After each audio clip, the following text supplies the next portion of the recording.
പോകും സ്ഥലം എവിടെയാന്ന് കണ്ടു പറയും ഞാൻ. ഞാനാണ് സാഹസികമായ കൈനീട്ടി വഴി പറയും സാഹസികമായ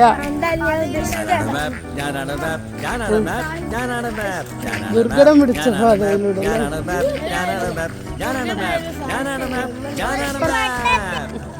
ഡോറയും ബുജിയും കോണിദ്വീപിലേക്ക് പോയി നന്നായിട്ട് ഐസ്ക്രീം കഴിക്കണമെന്ന് ആഗ്രഹിക്കുന്നു. നടന്നുകൊണ്ട് പറഞ്ഞാൽ ദ്വീപിലേക്ക് പോകുന്ന വഴി എനിക്ക് നന്നായിട്ട് അറിയാം.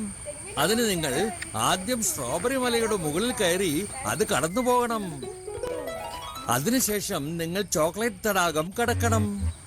അത് കടന്നാൽ കോണിദ്വീപിലേക്ക് നിങ്ങൾക്ക് നേരിട്ട് ചെന്നെത്താം. ഉടനെ ഡോറയുടെ അടുത്ത് പോയി പറയൂ, മല